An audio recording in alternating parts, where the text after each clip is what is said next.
All right, welcome. It's COMP228. We're recording now. And it's week 1, lesson 1, part 1. And we're talking about Java. Now my PowerPoints, like I said, they're taken from the PowerPoints from the book manufacturer. I'm going to use them as a backdrop to talk about. This PowerPoint, if you notice, if you go up to eCentennial, it actually has a PDF counterpart that's up on eCentennial. You can always download it if you don't want to look up here and follow along. I'm going to be doing, for this particular course, there's going to be theory and practice. Like I said, now we have this weird split in our time frames, right? Where we get together at 10:30 to 12:30 on a Tuesday, and then again from 6:30 to 8:30 p.m., right? Which is kind of odd, right? It's kind of weird. So, like I said earlier, for people that were here earlier on time, we may think about not doing that, like doing kind of our practical in this class, right? I'm just putting it out there for you, right? And then for the last class, do all the theory piece, and we put the theory piece on a broadcast. Now I'm just going to put it out there. There's going to be sometimes we can't do that because we need some time together because there's an assignment due, or you have questions to ask, or those kind of things. But for the most part, we can probably do at least once every other week, something like that, where the 6:30 to 8:30 class, we have it, but we'll do it on some broadcast as opposed to me physically being here from 6:30 to 8:30 to keep you guys here physically. And it's kind of a weird split, like I said. It's like working a split shift at McDonald's, right? You work in the morning, right? And then you go home, come back, right? It's kind of weird. So to me, I don't like that. I would never want you to work like that if you work for me, right? So, and you kind of are working for me because you're in the class, right? So I don't want that to happen. So let's figure something out, is what I'm saying. Let's talk about who I am. So I'm Tom. I've been at Centennial for about a year now. I also teach at another college. I got lots of experience with programming. My background is in computer science. I'm mostly in the game programming side of the house, right? So I do a lot of game stuff, which means the chances are your assignments are going to be influenced by my game programming side, which means you might get some kind of game stuff. I'm just warning you, just letting you know that may happen, right? Only because in my mind, I'm always thinking about, if I was going to make a game, how would I use Java, kind of thing, or how would I use JavaScript or C# or whatever, right? But all the examples I'm going to give you are practical examples. They're going to teach you Java and all that kind of stuff, and then you'll be able to go on to the second half of the course, or the second part. Okay, let's take a look at the schedule. So basically, this is your outline. You can download this thing as well. I will post this later on this week. Again, approved by Ilya for fall of 2015. This is the coordinator. And just wanted to go over this with you very quickly. So the textbook, again, is Deedle and Deedle, Java How to Program 10th Edition Early Objects. And when you look at early objects, you're like, hey, Tom, what the hell does that early object stuff mean anyway? There's late objects, and there's early objects. It's the same book. If you actually have access to late objects or early objects, there's 2 books. Early objects gives you objects and classes early. That's all it is. And if you get late objects, it gives you objects and classes later for more of a beginner, right? If you guys aren't beginners, you've done. I think you guys are all experts now with C#, right? So with Visual Studio, you guys can dance with Visual Studio no problem and build the Mona Lisa of applications, right? But seriously, you already know a little bit of object-oriented programming and programming methodologies. So as you're going to see, we're going to skim by some of this stuff today. Today's more of an orientation than anything else. Okay? So that's really what the book is. It's required. It says it's required. And by the way, like I mentioned earlier to people that were here on time, there's 3 other sections of this course, right? And we're all using the same book. Me and this other professor, I think it's Professor Andre, that we use this thing, right? So we're following the same book. It's not like we're not doing that. It's just a matter of how we piece the materials together. I might shift a chapter 1 week here or 1 week there, but at the end of the day, it's going to be pretty much what we have here, right? From an evaluation perspective, what it shows us here is there's quite a few labs that are planned. There's a couple of tests, one kind of during week 7, and probably the second test during the last part of the semester. You also have a bunch of these labs. It's kind of like project-based learning more than anything else. But if you notice, there's no real assignments that are outlined. So if I go back to the actual, here it is. So we've got lab assignment 1, lab assignment 2. They call them labs, right? Many of you might say, well, does that mean that they're due the same class? I usually give it to, at least a week for you guys to hand it in, to give you a chance to understand. Remember, the labs are supposed to prepare you for the tests. That's what they're supposed to do. So, but remember, this is a kind of a hands-on kind of deal. So when my expectation of you is when you're in the class, you pull up your Eclipse, you're working with me to understand the technology, right? This is not a you watch, I teach scenario. This is a let's do this together kind of thing, right? Because if you don't do that during tests, where the biggest challenge comes up, you won't be quick enough. And this is where people have issues, with answering tests and all that kind of stuff. So let's take a look at this structure. So again, today, and when I say today, usually it's week 1, but our week is the same day. The other sections will have 2 different days, just like we normally would have. We have part 1 of week 1 and part 2 of week 1. Today for us is part 1 and part 2. And unfortunately we have these 2 heavy-duty chapters to cover, right? Chapter 1 and chapter 2. I will be covering chapter 1 during this section and then, kind of the setup piece, setting you up with Eclipse and all that kind of stuff. And then later on tonight we'll do chapter 2 with a bit more examples about Eclipse and Java. All right, so that's really the challenge. Next week, we're going to kind of jump into classes and objects. And if you notice, there's chapters 4 and 5 from the book are skipped. We don't cover those. We go into chapter 6, 7, 8, 9, 10. We skipped 11. We go into 12 by week 7. And it kind of really ramps up from there. Like, for example, from there, it goes right to chapter 25 in week 9. And then they jump around to chapter 11 and 24 and 24 and 23. So we cover some really advanced stuff. Why do we do that? Why don't we just go chapter by chapter through the book? Well, like I said, you guys are all experts in C#, right? So the assumption is that you guys know, that everyone knows a little bit about programming so that we don't have to rehash some of the basic concepts that you should already know. Okay, that's the assumption. Might be a bad assumption. I'm just saying. It's the assumption, right? So that's the reason why we're skipping around. So use this, please. Use the outline as a good guide. Again, we may add a little bit more material. I may, sub in my own stuff there during these sessions, right? So it won't be just material from the book, but other things as well. Late. Sorry, I have to bug her because, she's always like trying to be the best, right? Anyways, you know how I target people when they're late, right? So I'm going to target you now. All right. So anyways, let's see. So we got chapter 1 and 2 today. And then if you notice, like the labs, they come in every couple weeks. So for example, lab 1 is scheduled for week 3. We'll see how it goes, because if you notice what does it cover? Like what's on lab 1? What would you expect from it to be, right? So it's lab assignment 1, which is using Java methods. So all about methods. Now you guys know how to do methods because you've done C#. So this is not going to be something crazy new for you.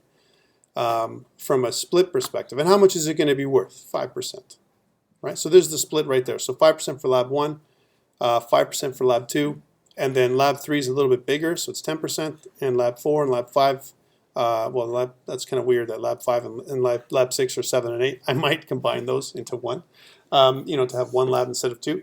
But it's good to have all these little labs to do, and again, they'll be due the week after, and it won't be complex. It'll be enough to get you into Java, to understand Java, do some interesting examples. But again, for 5%, I'm not expecting you to do, some crazy assignment. It won't be. It's too small, right, from a lab. So things we'll do in class, you'll be expected to complete by the following week, one of those kind of things. You'll be given a problem, right, and then that problem you'll be solving with Java, whatever it's going to be, and then we'll start doing it in class, and then part of it you'll finish on your own. One thing to note is none of these labs include a major assignment or project. So this isn't, you're not going to get a project that you're going to work with somebody else on. This is all individual work. And my expectation is that you would all work on this on your own, right? And also, if you notice the test weight, when I look at the tests, right, it's 50% of the weight of this insanity, right? To me, that's really crazy, right? So 25% is like really huge. If you forgive me, and I'm going to ask you this, if anyone has a problem, please speak up now, right? I don't know if I'll do that. I don't know if I can I feel right about giving you a test that's worth 25% for multiple choice. It's just too crazy. So what I might do, right, is just as we head towards week 7, which is where our test is going to be. Now it says test 1, hands-on, covering week 1 to 6, right? But the test says multiple choice, right? What I might do is break it up a little bit. I might do so that the test 1, the hands-on test, there's a hands-on piece, which we'll probably do on one side, and then we'll do the multiple choice on the other. I might do the hands-on piece during the day. So if we do this day-night split, as an example, like we do this 10:30, we meet to 10:30 to 12:30, the 10:30 to 12:30 slot on week 7 will be our hands-on test, right? That's what I'll probably do. And that'll be probably worth like 15% or something like that, right? And then the second piece, or I don't know if the split will be even. Maybe I'll make it even, just to be nice, 12.5% or whatever it's going to be, right? Then the other piece, which is your multiple choice true-false, I'll make it do at night, 6:30 to 8:30. And it'll be you do on your own. You log in, you do your tests, see you later, right? So that way, it's not so much pressure, right? And that way it'll be a good balance for you guys, because I generally make the hands-on assignments a little bit more challenging, right, than I do the multiple choice. Multiple choice, nice and easy. Hands-on, a little bit more challenging, and so it kind of balances things off, right? So I'm just trying to look ahead here with you so we can do some planning together. The other option is, and again, when I work with the other professor, I'm going to talk to him as well, we might do a mid-chapter test or a mid-semester test, first half. So maybe I'll do something like week 4, I'll fire in a test in there that's worth 10%, and then it'll reduce the test for the midterm by 10, so it'll be only worth 15 instead of 25. That might be a little bit easier for you to digest than for me to do a big, massive test, 25%. You guys all go crazy, and I don't like that, right? I wouldn't like it if I was a student and I'm trying to think about how you feel. So something's going to change with this layout a little bit. Okay, I will let you know ahead of time if it's going to happen. If you can't attend my class, I do record. I'm recording right now. Please check the YouTube video. Right, I will have a YouTube video that I will post. Right. I will put up a link to it later on this week in your eCentennial, so you can see the playlist. There's no playlist right now. I will create one by the end of the week. Okay. Same thing for second half. Really quickly, if I was going to go through second half. So again, there's more complexity in the second half. Lab assignment 3 and lab assignment 4 are weighted a little bit more, if you notice. If I go back to the weighting. Right, the weights of the assignments. So like lab 1 and lab 2, 5% each. 3 and 4, like 25%. Right, so you can assume that assignment 3 and 4 are assignments. There'll be like heavier duty, maybe a couple week assignments that you might get. My guess in my mind is that's how it works. And if you notice the topics, lab 3 is GUI components, so creating things with swing, right? And then JDBC and exception handling is database, right, which we'll be using in assignment 4. That's really why it's 15%, because there's an extra little piece there for database. By the way, I'm not going to be teaching database in this course. This isn't a database course. This is a Java course, right? Have you guys taken a database course before? Yeah. Right. So that means the things you know from your database stuff is the stuff we're going to use. I'm not going to reteach you database. That's not part of our scope, right? So there's going to be a database component because we need to hook into the database, but not necessarily am I going to teach database. That's not what I do. Okay, and again, week 5 and 6, if you notice, multi-threading is kind of a new topic for you, a little bit more advanced topic as we get into the latter part of the course. And again, by lab assignment 6, Java collections, that's a really great little piece there. And that if you're doing C# Programming 3 this semester. Who else is doing Programming 3 this semester? Anyone else? I got a couple people that are doing it. For those people who are doing Programming 3, you'll be learning about collections as well in Programming 3, and this will help you. But you'll probably know about it before we get to it, right? But for those people who aren't doing it, this is great because you'll see collections, so things like lists and arrays and all that kind of stuff a little bit more in detail.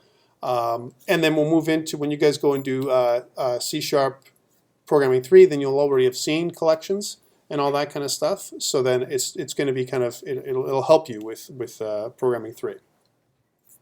Okay, so that's really, if you notice, so the latter half, if you think about it, I mean, my first 2 labs, lab 1 and 2 are worth 10%, right? 10%. So that means first half of this semester, you're getting 35% of your marks, which means second half of the semester is heavier weighted, right? That's just the way the course is designed, right? So if you look at lab 3, 4, 5, and 6, that's 30% of your mark right there, or sorry, 35% of your mark in assignments, right? So I'm just talking about this so you guys can plan with me, right? When we plan this stuff together, the challenge is, if you don't understand the basics, like within the first part of our semester, you'll be lost in the second half of the semester because there'll be a lot of stuff that you'll have to do. We're going to move a little bit quicker as we go. This course ramps quick. This course starts slow, like today is nice and slow. We're getting to know each other. We're all smiling and happy. And then you guys are all going to hate me later, right? I don't mean that, but I mean that's how fast it goes, right?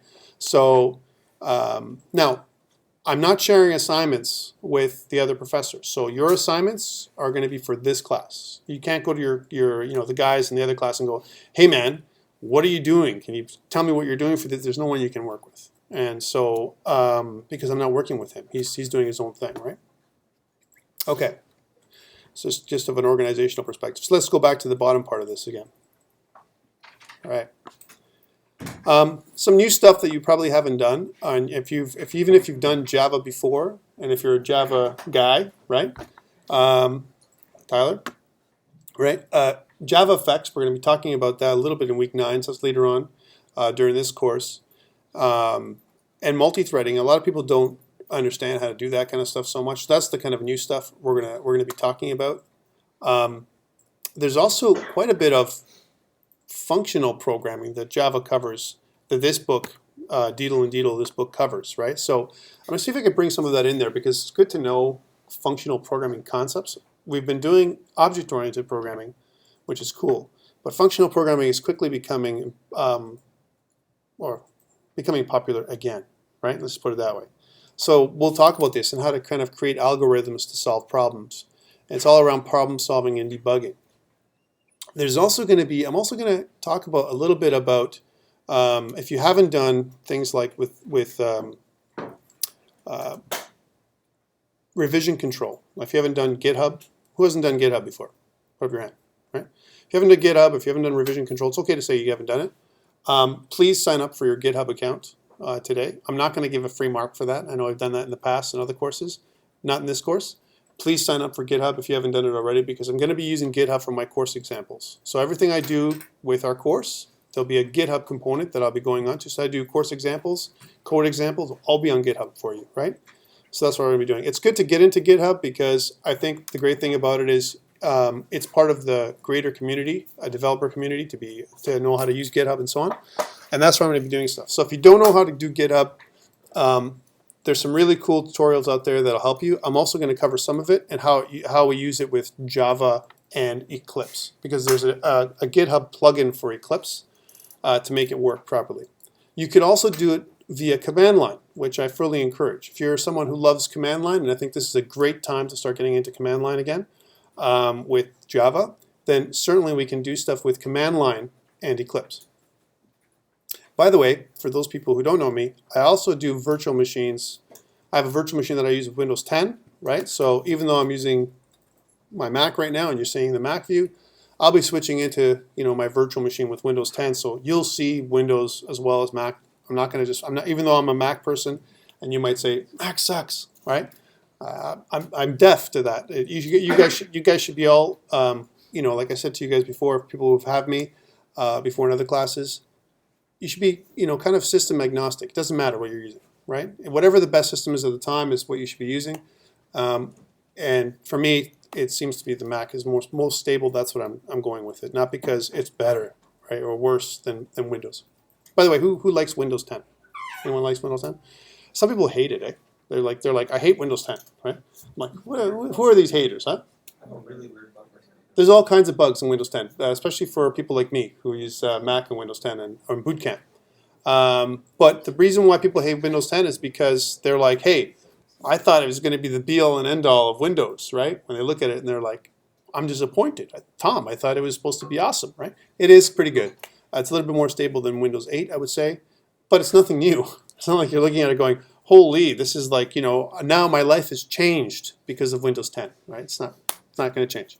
So please don't look at it that way. It's a system like anything else. I know they're coming up with on the Mac. They're coming, and we're just talking here.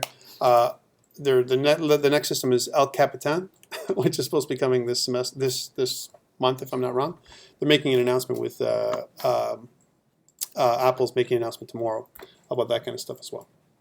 Anyways, so that's it in a nutshell. Any questions around your course for this Java 228, COMP228 that we're doing? Anybody?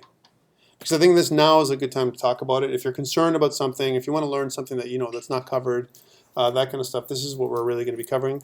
Will you be Java experts by the end of this course? Absolutely not. I think you'll have a great intro to Java. This is what this thing is. We'll cover some advanced concepts like objects and classes and so on. I think this is really good stuff. I think it'll prepare you for the advanced course. That's the next piece of this one. As well as if you're doing things with Android programming. I mean, you can't do Android programming without using Java, even though I have to say it's a bastardized version of Java. Tyler, you have a question, or are you just putting your plan? You're playing? Okay. So any questions around that? Because Android is cool, but and by the way, in recent years we used Eclipse for Android development, but now Android has basically indicated that they're using IntelliJ IDEA, and that's why I recommend IntelliJ as an alternative editor for Eclipse, and it's okay if you use IntelliJ. So I'm going to give you the option. You want to use IntelliJ? It's free for students. You can download it. As long as you're a student, you can put it on. It's not on this, probably not on the systems in front of you, but you can certainly add it into your own laptop. All right. If you want to use Eclipse, you can certainly use Eclipse, and I'll be covering Eclipse. But both, if you're an Eclipse hater, you don't like Eclipse, it's okay to go with the other one.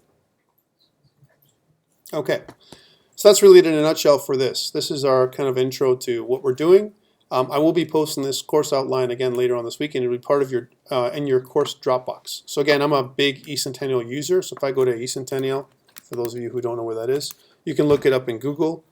It'll come up with e.Centennial College, whatever.